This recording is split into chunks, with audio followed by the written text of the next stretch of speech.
Let's discuss that and more with Democratic Congressman Adam Schiff of California. He's the ranking member of the House Intelligence Committee. Congressman, do you agree with Senator Lindsey Graham?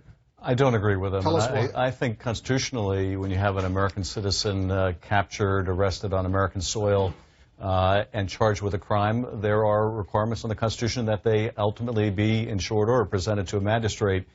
There is a longer time you can delay in providing Miranda rights where there is a public safety exception, and I'm certain they're using that to try to question him. I don't know that he's cooperating, but I don't think you can lock him up in a brig indefinitely the way Senator Graham seems to be suggesting. Would there ever be circumstances where an American citizen should be held as an enemy combatant? I think if you capture an American citizen on the battlefield in Afghanistan or Iraq, then there's a much stronger case to be made that this should be treated as an enemy combatant. Someone who's clearly aligned with al-Qaeda or ISIS, a foreign enemy in a theater of war. That seems to me a much more powerful circumstance where you can make that argument. So Anwar al-Awlaki, who was a U.S. citizen, who was killed in a U.S. drone strike, that was okay to brand him as an enemy combatant? Yes. I think particularly in circumstances like that where it's a real danger to try to make an arrest, to detain the person, I think the use of lethal force, even against an American citizen, was warranted. What's the latest you can tell us about the investigation into what happened in New York and New Jersey?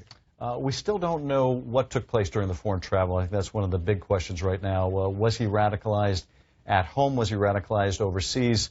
Were there accomplices? What is so striking to me about this, Wolf, is how many similarities there are to the Boston Marathon bombing case.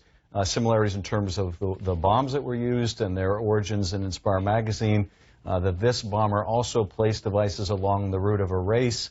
That he in was Seaside also, Park, New Jersey, where the Marine Corps had a 5K race. Exactly. That he appeared very assimilated at some point, became radicalized, and also had the foreign travel. Also came to the attention of law enforcement, as did the Boston Marathon bomber. And if the public reports that are just breaking now are accurate, that in this notebook he had, he makes reference to the Boston Marathon bombers, that wouldn't be a surprise at all, given how many similarities there are. He makes reference to Anwar al-Awlaki as well. He clearly was watching on social media some of his sermons, if you will.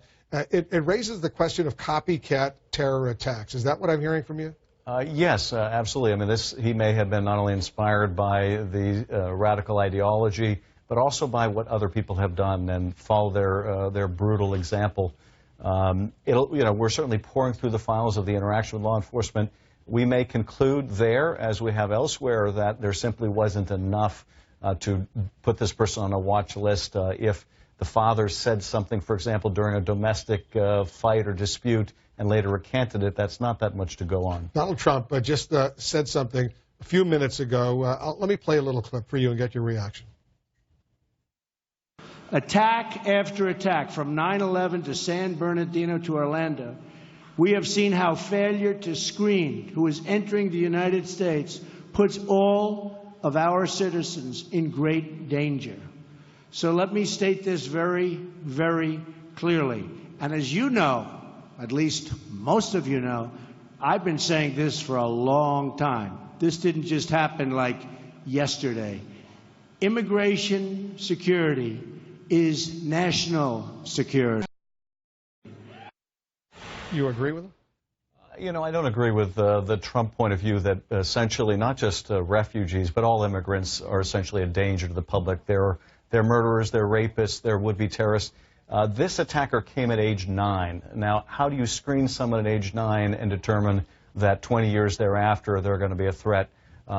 Trump also went on to say that the police know who these people are, but they're frozen by political correctness. You think if the police knew that this person was going to commit a terrorist attack, they would sit on their hands? I think that's nonsense. But it's part of the Trump narrative that this is a clash of civilizations, that all Muslims should be treated with great suspicion, that they should be barred from coming in the country. I think that just plays into the ISIS narrative. Congressman Schiff, thanks for coming in.